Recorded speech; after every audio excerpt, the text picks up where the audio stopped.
Hi friends, आज social media पर एक शॉकिंग खबर वायरल हुई कि बेंजामिन नेतन्याहू को ईरान ने अटैक में मार दिया है।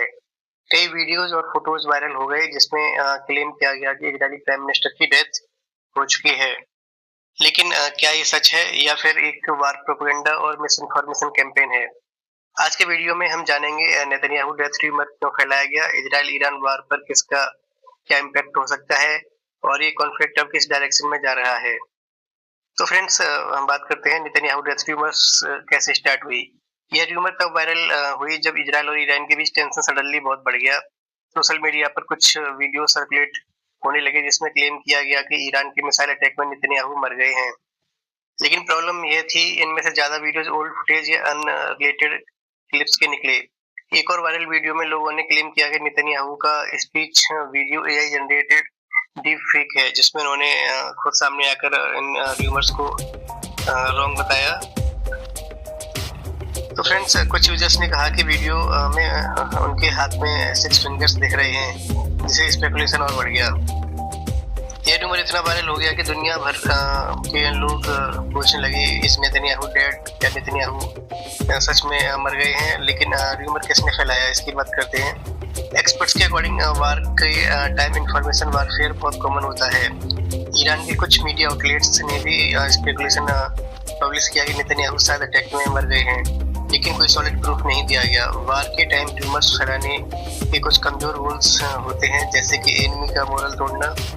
अगर इजराइल को लगे कि उनका लीडर मर गया है तो आर्मी और पब्लिक में पैनिक हो सकता है। Number 2, psychological warfare. Social media propaganda से एनिमी को कंफ्यूजन किया जाता है। ग्लोबल नैरेटिव कंट्रोल करना, हर साइड अपनी स्टोरी दुनिया को दिखाना चाहती है। तो फ्रेंड्स, इसके बाद नेतन्याहू ने खुद सामने आकर एक वीडियो के थ्रू इन सबको झूठा बताया। जो नेतन्याहू ने जो रिएक्शन दिया उसके बारे में बात करते हैं। तो र्यूमर वायरल होने के बाद नेतन्याहू ने खुद एक वीडियो रिलीज किया। उस वीडियो में वो कॉफी शॉप में नजर आए और मजाक में बोले कि मैं कॉफी के लिए मर रहा हूँ। इस वीडियो में उन्होंने अपने हाथ दिखाकर प्रूव किया कि उनके 5 फिंगर हैं, 6 नहीं। इससे क्लियर हो गया कि डेथ र्यूमर टोटली फेक था। तो फ्रेंड्स, अब हम बात करते हैं जो ऑनगोइंग इजराइल ईरान वार है उसके बैकग्राउंड के बारे में। इजराइल और ईरान के बीच कॉन्फ्लिक्ट नया नहीं है। इसका मेन रीजन है ईरान का न्यूक्लियर प्रोग्राम, मिडिल ईस्ट में पावर स्ट्रगल, हिजबुल्लाह और प्रॉक्सी ग्रुप्स। इजराइल का कहना है कि अगर ईरान न्यूक्लियर वेपन्स बना लेता है तो इजराइल के एग्जिस्टेंस पर खतरा हो सकता है। इसलिए इजराइल ने ईरान के न्यूक्लियर फैसिलिटीज पर एयर स्ट्राइक भी किया है। ईरान ने भी रिटेलिएट करते हुए मिसाइल्स और ड्रोन लॉन्च किए हैं, जबकि उनके लीडर अयतुल्ला खमेनी बनने के बाद इजराइल और यूएस ने सोचा था कि बिना लीडरशिप के ईरान कमजोर हो जाएगा। लेकिन उन्होंने लीडरशिप को जीरो करके उन्होंने खुद अपना डिसीजन लिया सेना ने, और वो अभी भी रिटेलिएट कर रहे हैं, बदला ले रहे हैं। तो फ्रेंड्स, वर्ल्ड वार होने के चांस हैं, लेकिन वर्ल्ड पर अभी इस वार का क्या इफेक्ट हो रहा है। अगर इजराइल ईरान वार एस्केलेट होता है तो दुनिया पर बहुत बड़ा इम्पैक्ट हो सकता है। सबसे जो नंबर 1 अपना एप्रीहेंशन है उसका ऑयल प्राइसेस एक्सप्लोजन, यानी ऑयल प्राइस बहुत बढ़ सकती है। मिडिल ईस्ट दुनिया का सबसे बड़ा ऑयल रीजन है। अगर वार एस्केलेट हुआ तो ऑयल सप्लाई डिस्टर्ब हो सकती है। Number 2, state of harbours crisis. जैसे कि हम सब जानते हैं, स्टेट ऑफ हार्बर्स एक नैरो रास्ता होता है जो पर्शियन गल्फ को गल्फ ऑफ ओमान और अरेबियन सी से जोड़ता है। यह दुनिया का सबसे इम्पोर्टेंट ऑयल शिपिंग रूट है। अगर ईरान इसे ब्लॉक करता है तो ग्लोबल इकोनॉमी हिल सकती है। और जो फिर इसका जो तीसरा इम्पैक्ट है, ग्लोबल अलायंसेस। इस बार में ऑलरेडी कई कंट्रीज इनडायरेक्टली इन्वॉल्व हैं। यूनाइटेड स्टेट इजराइल को सपोर्ट करता है, रशिया और चाइना ईरान के क्लोज पार्टनर्स हैं। इसलिए कुछ एक्सपर्ट्स इस कॉन्फ्लिक्ट को रीजनल वार से ग्लोबल वार बनाने का रिस्क भी मानते हैं, यानी वर्ल्ड वार 3 कभी भी हो सकता है। वार अब किस डायरेक्शन में जा रहा है ये देखते हैं। अभी सिचुएशन एक्सट्रीमली वॉलेटाइल है। रिपोर्ट्स के अकॉर्डिंग इजराइल ईरान के मिलिट्री टारगेट्स पर स्ट्राइक कर रहा है। ईरान मिसाइल्स और ड्रोन से रिटेलिएट कर रहा है। गल्फ कंट्रीज भी अलर्ट मोड पे हैं। अगर एस्केलेशन कंटिन्यू होता है तो ये कॉन्फ्लिक्ट मिडिल ईस्ट वार बन सकता है। तो फ्रेंड्स, नेतन्याहू किल्ड र्यूमर एक एग्जांपल है कि मॉडर्न वार सिर्फ बैटलफील्ड पर नहीं, इंटरनेट और सोशल मीडिया पर भी लड़ी जा रही है। इंफॉर्मेशन, प्रोपेगेंडा और फेक न्यूज भी अब एक पावरफुल वेपन बन चुके हैं, और इजराइल ईरान कॉन्फ्लिक्ट का फ्यूचर अभी भी अनसर्टेन है। एक छोटी सी मिस्टेक भी इस बार को और बड़ा बना सकती है। तो फ्रेंड्स, जैसे हम इसके बैकग्राउंड में भी देखें तो जैसे ये वार स्टार्ट हुआ, फिर अमेरिका ने जो अपने बेस बना रखे हैं मिडिल ईस्ट में, जैसे दुबई, कतर, ओमान, इन देश में, वहां से उन्होंने ईरान पर अटैक किया। तो ईरान ने भी बदले में उनके बेसिस पर अटैक किया, जिससे गल्फ में आपस में ही वार छिड़ गया है।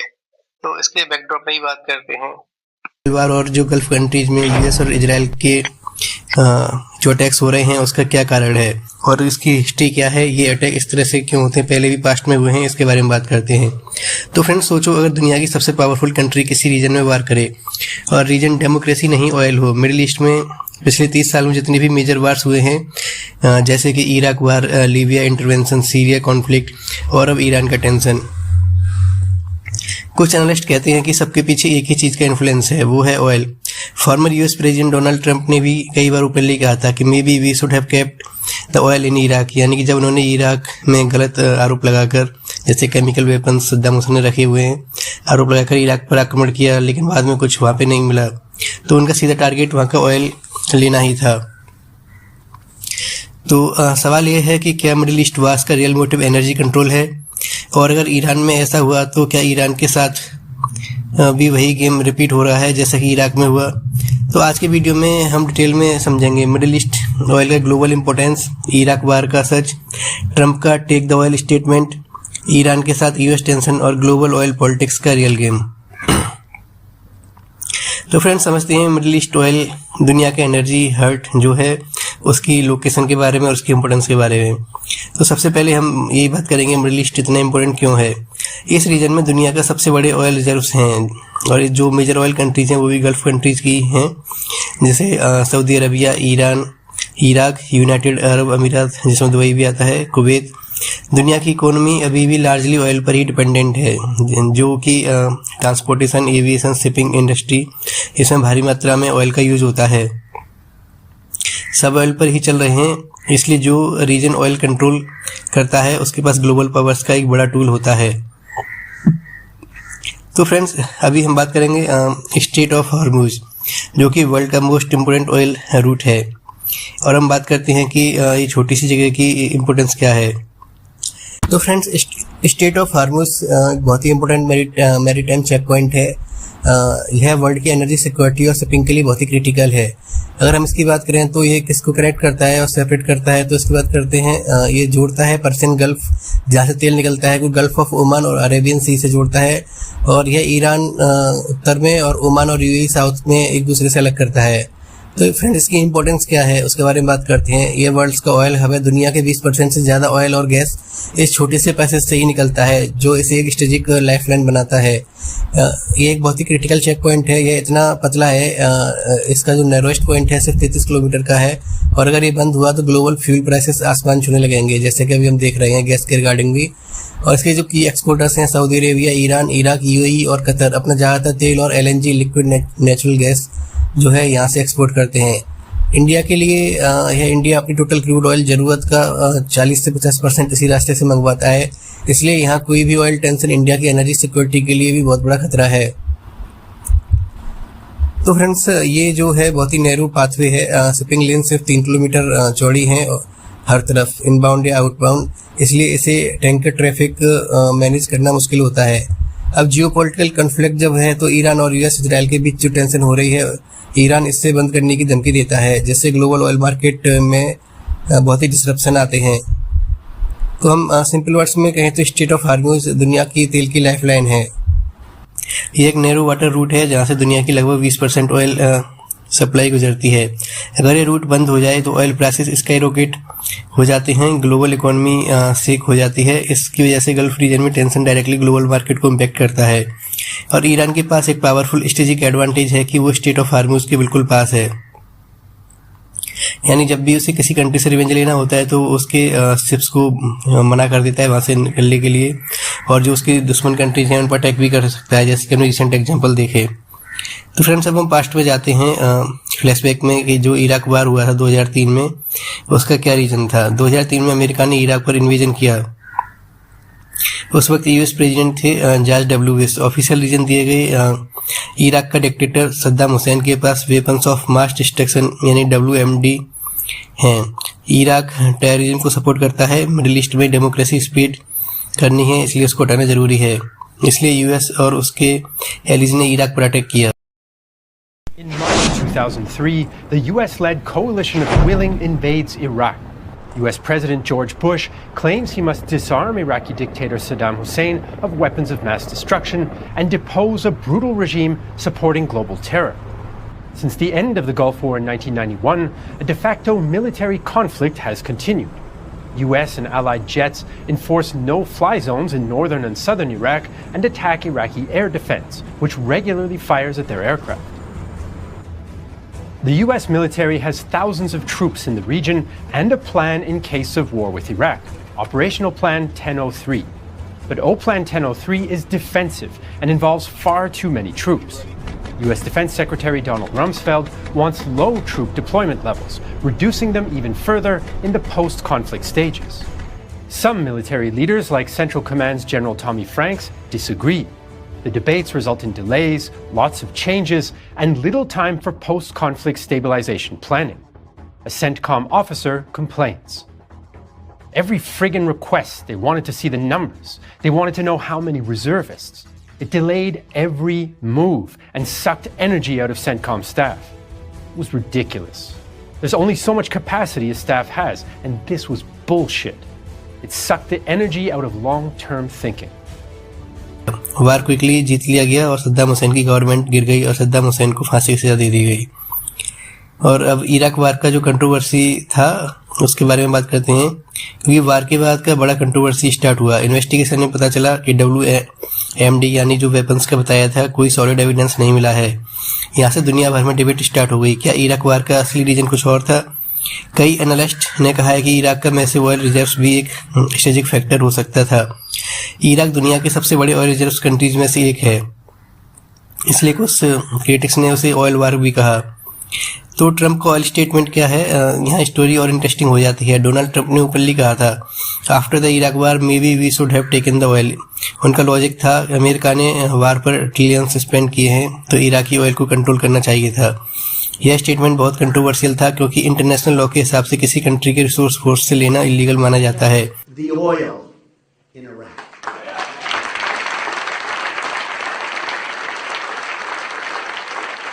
I said it over and over and over again. Another area where my judgment has been proven correct. I just said it so many times, virtually every time I was interviewed. Keep the oil, keep the oil. According to CNN, ISIS made as much as $500 million in oil sales in 2014 alone. That's before they really got started. Fueling and funding its reign of terror. If we had controlled the oil, like I said we should, we could have prevented the rise of ISIS in Iraq, both by cutting off a major source of funding and through the presence of U.S. forces necessary to safeguard the oil and vital infrastructure products necessary for us to have the oil. I was saying this constantly and consistently to whoever would listen. I said, keep the oil, keep the oil, keep the oil. Don't let somebody else get it. लेकिन Trump का यह comment दिखाता है कि oil geopolitics openly discuss होता है। अभी हम ट्रंप का जो देखें, उनका एक क्रिटिकल अटेम्प्ट है हर कंट्रीज के ऑयल रिजर्व्स को कब्जा करना। जैसे कि अभी देखा वेनेजुएला में उनके राष्ट्रपति और उनकी वाइफ को मिडनाइट उठा के अमेरिका ले जाके उनको कैद कर दिया, क्योंकि वहाँ के, और उन्होंने क्लियरली बोला ट्रंप ने कि वहाँ के अब जो भी रिसोर्सेज हैं यूएस कंट्रोल करेगा। तो फ्रेंड्स, अब जो करंट वार चल रहा है यूएस वर्सेस ईरान कॉन्फ्लिक्ट, उसके बारे में बात करते हैं कि ईरान के साथ कॉन्फ्लिक्ट क्यों है। यूएस और ईरान के रिलेशंस 1979 से टेंस है। 1979 में ईरान में इस्लामिक रिवॉल्यूशन हुआ था और यूएस फ्रेंडली गवर्नमेंट गिर गई थी। तब से दोनों कंट्रीज के रिलेशंस हॉस्टाइल रहे हैं। 2015 में एक न्यूक्लियर डील साइन हुआ जिसे बोला गया joint comprehensive plan of action. इस डील का गोल था ईरान न्यूक्लियर वेपन्स डेवलप ना करे और सैंक्शंस ग्रेजुअली रिमूव हो जाएंगे। लेकिन 2018 में डोनाल्ड ट्रंप ने इस डील से विदड्रॉ कर लिया, यानी इस डील को ख़त्म कर दिया। फिर ईरान पर हैवी सैंक्शंस लगाए गए। इस पॉलिसी को बोला गया maximum pressure campaign. Gulf tension और ऑयल मार्केट जो है, ईरान सैंक्शंस के बाद गल्फ रीजन में टेंशन बढ़ गया। कुछ इंसिडेंट्स हुए जैसे ऑयल टैंकर्स पर attack, missile strikes, regional proxy conflicts. इन सब का डायरेक्ट इम्पैक्ट ऑयल मार्केट पर पड़ता है। जब भी गल्फ में कॉन्फ्लिक्ट एस्केलेट होता है, ऑयल प्राइसेस सडनली इंक्रीज हो जाते हैं। जैसे कि अभी हमने देखा कि ईरान में जो युद्ध चल रहा है, अभी गैस की काफ़ी प्रॉब्लम हो गई है। लोगों को एलपीजी सिलेंडर्स नहीं मिल रहे हैं, होटल बंद हो गए हैं, क्योंकि जो उनका 1800 सिलेंडर था 4-5 हज़ार में मिल रहा है। तो इसका डायरेक्टली इम्पैक्ट नेबरिंग कंट्रीज पर पड़ता ही है।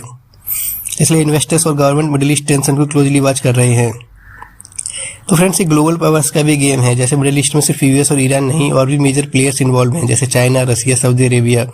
चाइना को चीप एनर्जी चाहिए, रसिया को ऑयल प्राइसेस हाई चाहिए, Saudi Arabia global oil market influence करता है और ईरान सैंक्शंस ब्रेक करना चाहता है। यह सब मिलकर एक कॉम्प्लेक्स जियोपॉलिटिक्स क्रिएट करते हैं। तो फ्रेंड्स, इराक वार हो या Iran tension, middle east geopolitics का एक मेजर फैक्टर एनर्जी रिसोर्स जरूर है। लेकिन वार्स यूजुअली सिर्फ एक रीजन से नहीं होते, उनमें मिक्स होता है, जैसे security concerns, alliances, regional politics और इकोनॉमिक इंटरेस्ट। ऑयल इस गेम का इम्पोर्टेंट पार्ट है, लेकिन स्टोरी उससे भी ज़्यादा कॉम्प्लेक्स है।